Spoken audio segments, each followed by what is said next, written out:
Y cuando nos preguntamos estos cuestionamientos complicados, filosóficos, sesudos, yo me quedé pensando, ¿qué cuento nos puede funcionar? Y me encontré esto, Lo que sí y lo que no, de Verónica Murguía. El niño de esta historia no tiene nombre, pero yo le voy a poner de nombre Jorge. Sí, me gusta Jorge. Y es que a Jorge le regalaron un libro en donde se hablaba de puros animales.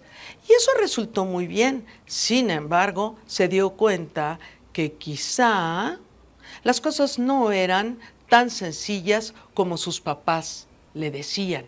Es más, él se preguntaba por qué sus papás a veces decían algunas cosas que según su libro de animales no tenían nada que ver con lo que decían. Miren, por ejemplo, cuando a Jorge le servían calabacitas con jitomate y él no se las quería comer, su mamá decía, ay, Jorge, comes como pajarito. Y Jorge decía, ¿por qué dirá eso mi mamá?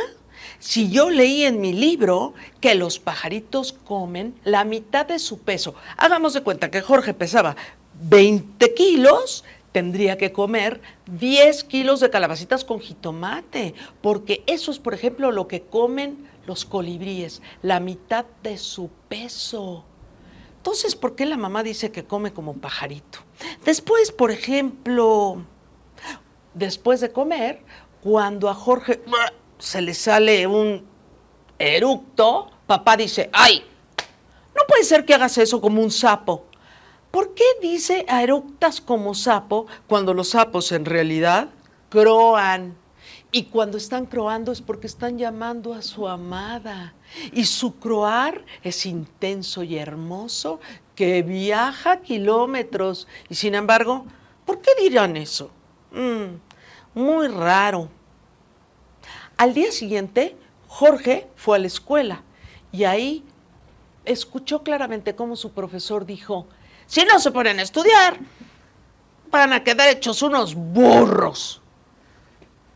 En el libro de Jorge, el nuevo libro de Jorge, los burros, según la información, son muy inteligentes, muy sociables y en algunos países hasta pueden cuidar el rebaño de ovejas.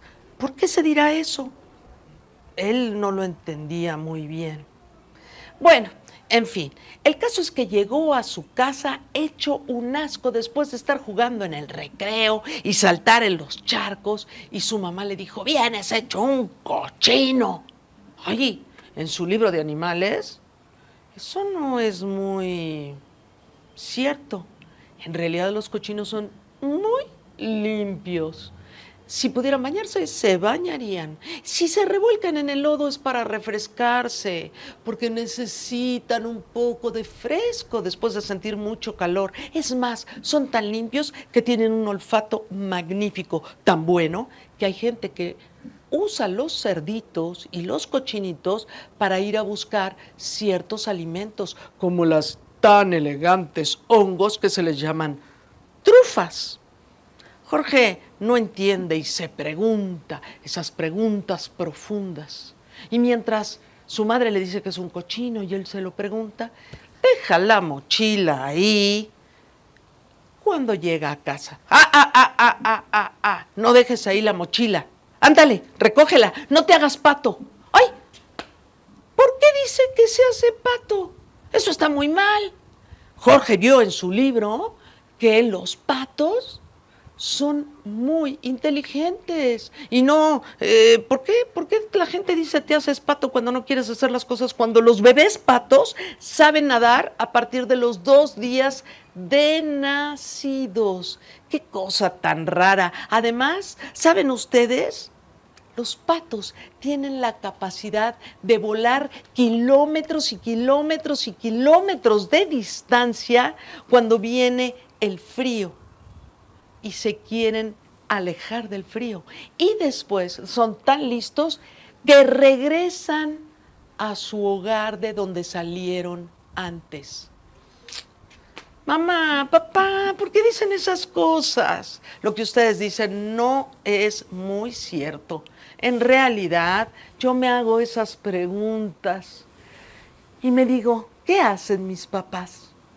Pero mamá se acerca a Jorge, lo levanta, lo abraza y le dice, ¿y te has preguntado cuánto te quiere tu madre?